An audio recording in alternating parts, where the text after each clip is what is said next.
condições para que a Comissão Nacional da Verdade investigue com integridade e autonomia, de forma rápida e objetiva, a justeza dos fatos políticos ocorridos no período de 64 a 85.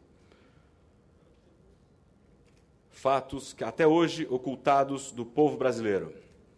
O exílio e o desaparecimento de centenas de trabalhadores, estudantes, intelectuais, que dedicaram ao povo brasileiro seus melhores anos, suas vidas e seus ideais. Muitos deles torturados e mortos nas dependências do DOI-CODE. Somos solidários à dor de todos os familiares que até hoje clamam pelo resgate da memória e pela justiça.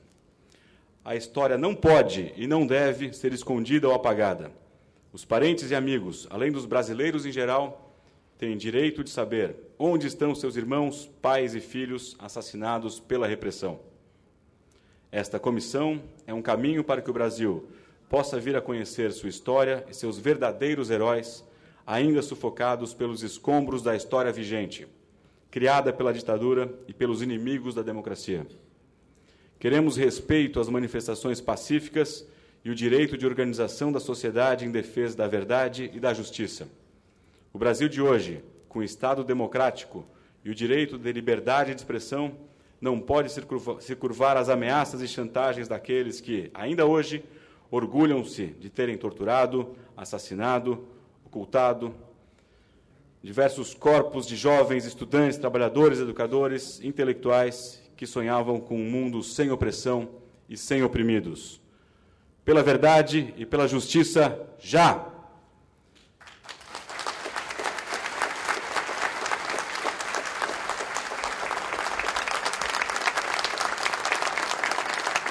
Os que aprovam a moção, por gentileza, fiquem de pé.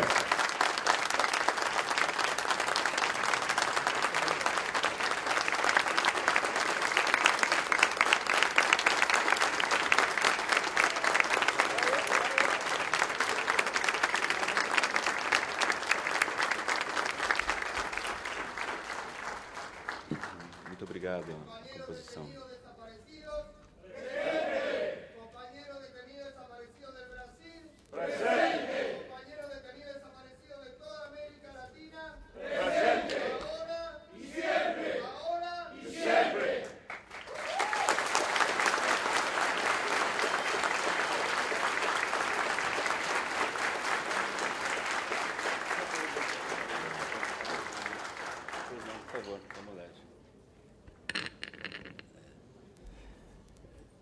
Uma boa tarde a todos e a todas.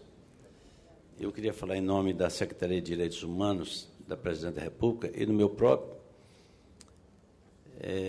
saudando a todos e todas que participam desse segundo Fórum Mundial de Educação Tecnológica, Profissional e Tecnológica, e dizer-lhes que todo o evento é muito importante, mas eu tive a oportunidade de participar desse ato final, e acho que ele extrapola a dimensão do próprio evento, porque manda uma mensagem para a sociedade brasileira de que os estudantes do ensino profissional tecnológico, os professores, as instituições, os parceiros, inclusive, de outros países, né, que estão presentes, não toleram e não tolerarão, entendeu, que a verdade seja escondida, que a memória daqueles que tombaram seja desonrada e que não se faça justiça. E eu me permito lhes dizer, sem ser impertinente, de que eu vivi os anos de antes do golpe de 1964 e convivi com muitos lutadores e lutadoras que foram presos, que foram banidos, foram exilados, foram mortos e estão desaparecidos. E para dizer que essa coisa diz respeito a todos nós e a vocês, eu vou chamar aqui os nomes de 11 estudantes de escolas técnicas industriais do período da ditadura que foram assassinados e desaparecidos, para vocês verem que a repressão foi muito ampla e atingiu a categoria de vocês, aos estudantes secundaristas.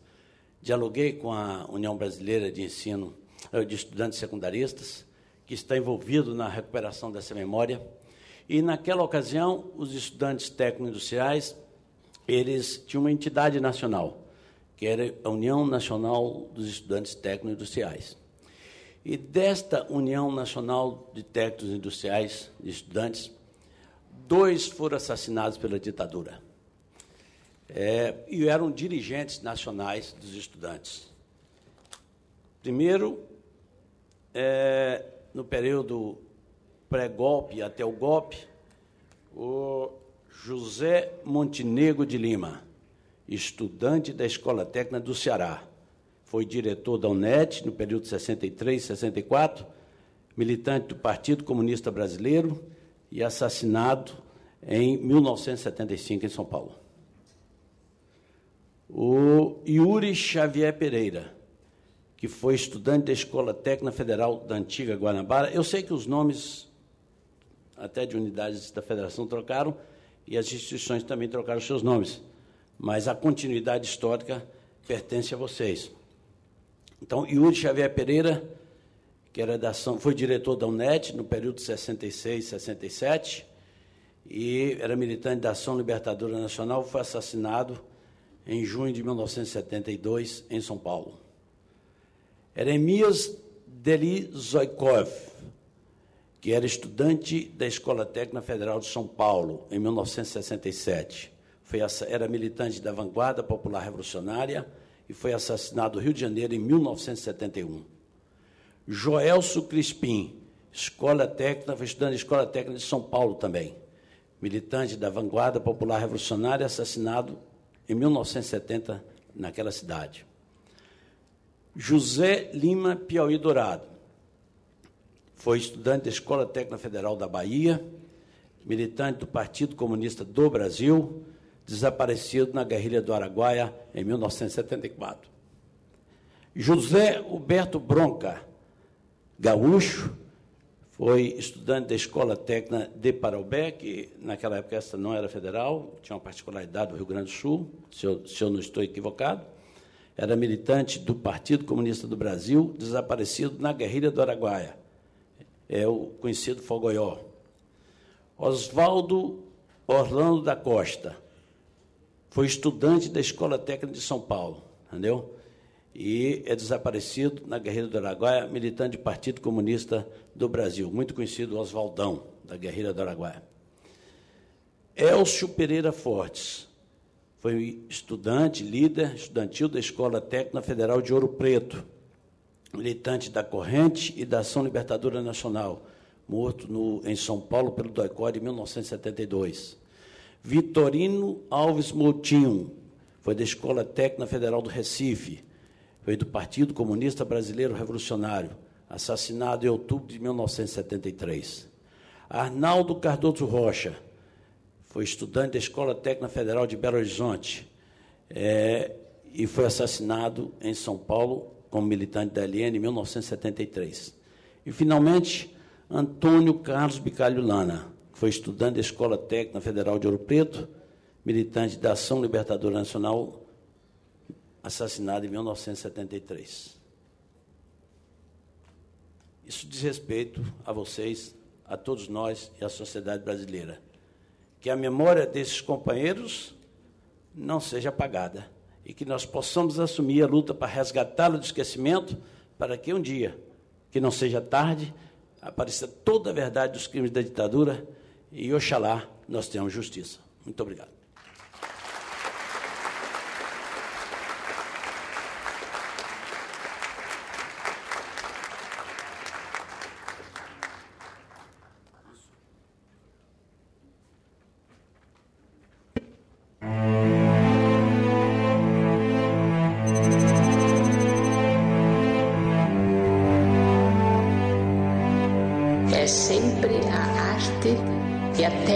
De multiplicar o saber e a solidariedade com muito carinho, porque é isso que todos precisam.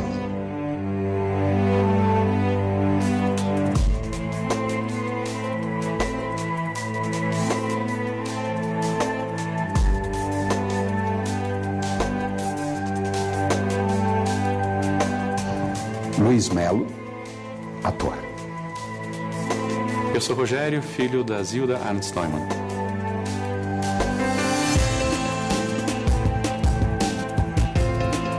Como fazer a diferença? Como encontrar o melhor caminho para o sucesso em nosso trabalho e usar os meios à nossa disposição a favor de algo engrandecedor? Será que existe alguma coisa que podemos fazer para mudar a realidade do mundo à nossa volta? Essas são perguntas que fazemos pelo menos uma vez durante a vida. A minha admiração pela doutora Zilda e seu trabalho vem de muito tempo. Começou quando eu notei que essas questões podiam ser respondidas todas em uma só pessoa. Que era possível encontrar uma forma de fazer toda a diferença sem para isso contar com uma condição sobre-humana. Aliás, muito pelo contrário.